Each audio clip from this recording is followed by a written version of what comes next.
সে এই বলে যে তারা ক্ষমতায় গেলে সোনার বাংলাদেশ গড়ে ফেলবে। এটা আমাদের দল বাংলাদেশের জনগণের সাথে যে অন্যায় আচরণ করেছে, যে জুলুম করেছে, আমরা বিনা শর্তে মাপ চাই। একটিবারের জন্য আমাদেরকে আপনারা ক্ষমতায় দিন, আমরা ভালো হয়ে গেছি, এখন দেশের জন্য ভালো কিছু করতে চাই।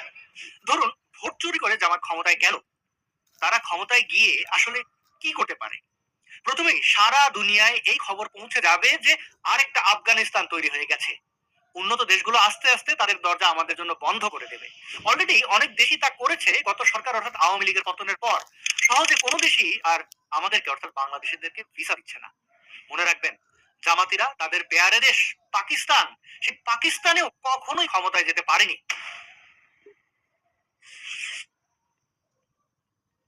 জামাতের একেবারে মূল একটি আদর্শ আছে, আল্লাহর আইন চাই। এই আল্লাহর আইন আসলে কি? হ্যাঁ, শরিয়া আইন। তারা দুনিয়াবী আইনকে বিলুপ্ত করে আসমানি আইন জারি করতে চায়। তারা এই আইনকে অর্থাৎ গণতন্ত্রকে মনে করে তাগুদি, ইহুদি, নাসারাদের প্রতিষ্ঠিত কোনো একটা আইন, কোনো একটা রাষ্ট্র পরিচালনার ব্যবস্থা।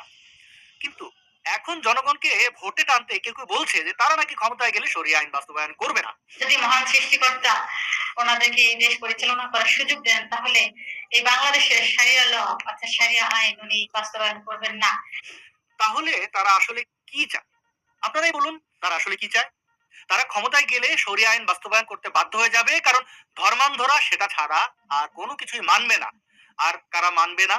মানবে না তাদের টাউট বাটপাররা, ফরাদ মজাররা এবং ওই যে প্যারিসে পালানো এক শয়তান, নাম তার পিনাকি, এরকম বদমাশ যারা আছে তারা একযোগে বলতে থাকবে জামাতিরা শরিয়া আইন বাস্তবায়নে ঢিলামি দেখালে এই পিনাকি গলা পর্যন্ত পর শুয়োরের মাংস খেয়ে এসে উস্কানি দেবে, জামাতকে শরিয়া আইন নিয়ে আসতেই হবে, না হলে মব লেলিয়ে দেবো। এরপর সে আনন্দে আহ্লাদে ভদকা খেয়ে ঘুমিয়ে থাকবে। এরকম একটা ইবলিশকে না পেলে একটা বন্য শুয়োরকে পাললেই বরং শুয়োরের খামার জামাতের অধিক লাভ হবে। যাই হোক, ধরেন জামাত ক্ষমতা এলো, এবার তাদেরকে যেভাবে হোক শরিয়া আইন নিয়ে আসতে হবে। এতে কি হবে? ধরেন মাত্র একজন নারীকে পাথর মেরে হত্যা করলো ব্যভিচারের দায়ে, সারা দুনিয়া তখন স্যাংশন দেবে। আমেরিকা, ইউরোপ সহ সকল উন্নত দেশ একযোগে বৈরী আচরণ শুরু করবে।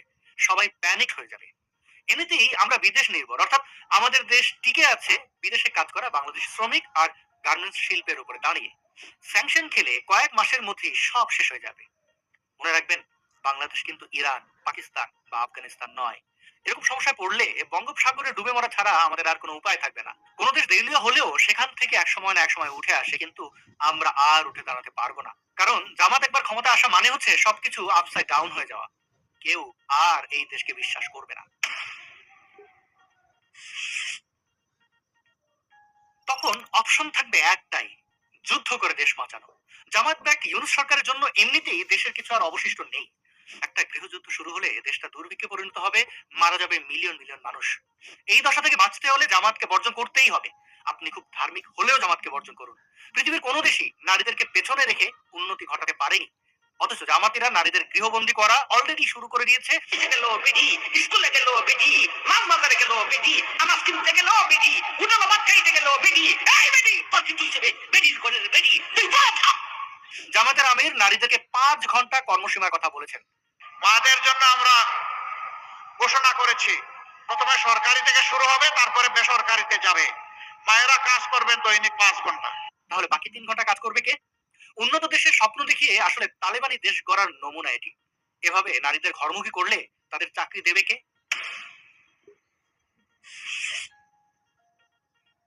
নারীদেরকে গৃহবন্দী দাসী বানাতে মোল্লাদের ভালো একটা চাল আছে।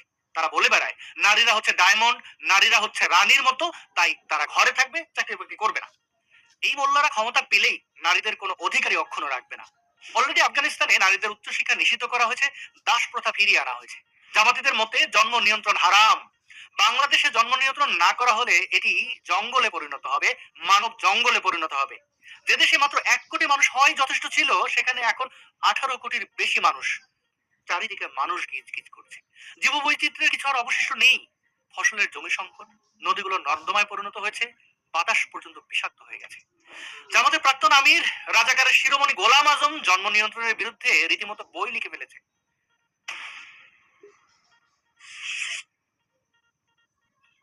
যেসব মেয়েরা নারী কোটার বিরুদ্ধে আন্দোলন করেছিলেন, তারা কি বুঝে শুনে এটা করেছিলেন?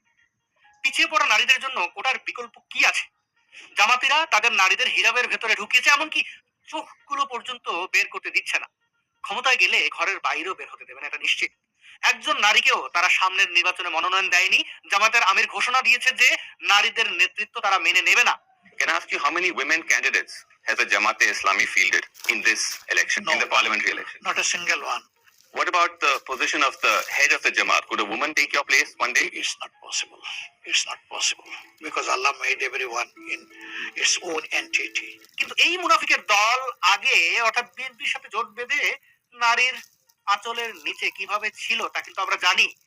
আপনারা দেখেছেন কুখ্যাত সেই দিল্লা রাজাকার কিভাবে নারী নেতৃত্বের বৈধতা দিয়েছিল কোরআন হাদিসের নিষেধাজ্ঞা নেই বলে। শুনুন তার মুখ থেকে। দলীয় ঐক্য জোট গঠন করেছেন, যে দলের প্রধান হচ্ছেন একজন নারী।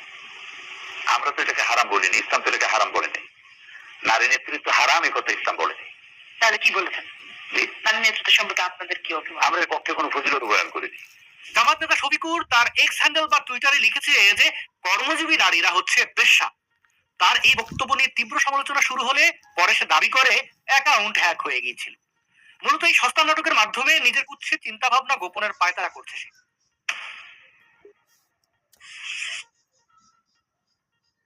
নারীদের উচিত ঘোষণা দিয়ে জামাতিদের বর্জন করা, না হলে আপনাদের বেঁচে থাকার মানে হবে শুধু কোনো এক পুরুষের মনোরঞ্জনে ব্যস্ত থাকা।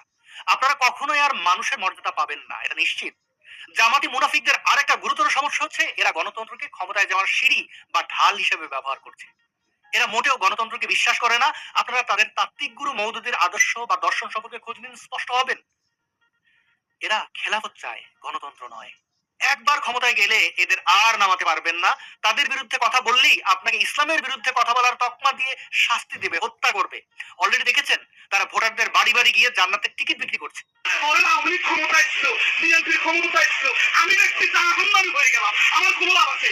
আর বিএনপির ক্ষমতায় ছিল না, আমিও ক্ষমতায় ছিলাম না, কিন্তু আমি আল্লাহর পক্ষে, কোরআনের পক্ষে থাকার কারণে আমি যাকে ভোট দিচ্ছি সে ক্ষমতায় না আসুক, কিন্তু আমি জান্নাত ছিল। তাহলে লাভ কোনটা? আমারটা। তাহলে সরকার ক্ষমতা আসুক বা না আসুক, আমি যদি জান্নাতি হই এটাই আমার লাভ। ধর্মীয় রাজনীতি মানেই ফ্যাসিজম। জামাতিরা ক্ষমতায় এলে খুব সহজে ফ্যাসিজম কায়েম করবে, যা থেকে দেশের মুক্তি মিলবে না। জামাতিরা আবার গণভোটেরও ব্যবস্থা করেছে যাতে তারা হেরে গেলেও দেশের নিয়ন্ত্রণ তাদের হাতেই থাকে। আর বিএনপির মাথামোটা এদের কথা কি বলি, তারা হা ভোটের পক্ষে সমর্থন দিচ্ছে। এই নির্বাচন হচ্ছে দেশকে জামাতিদের হাতে তুলে দেওয়ার এক নিপুণ চক্রান্ত। আমাদের হাতে খুব বেশি সময় নেই, এখনই উদ্যোগ নিন। জামাতি ষড়যন্ত্রের বিরুদ্ধে রুখে দাঁড়ান, বাংলাদেশটাকে শত্রু মুক্ত রাখুন। সবাইকে ধন্যবাদ ভিডিওটি শেষ পর্যন্ত দেখার জন্য। এই ভিডিওটি যদি আপনার কাছে গুরুত্বপূর্ণ মনে হয়, ইনফরমেটিভ মনে হয়, তাহলে আপনি আপনার বন্ধু আত্মীয় স্বজনের কাছে শেয়ার করুন। সে অনুরোধ রইল। সবাই ভালো থাকবেন, আবার দেখা হবে। শুনলাম আসাদ নূরের বক্তব্য। কমেন্ট করে আপনার মতামত জানাতে পারেন। চ্যানেলটি সাবস্ক্রাইব করে রাখবেন। ধন্যবাদ।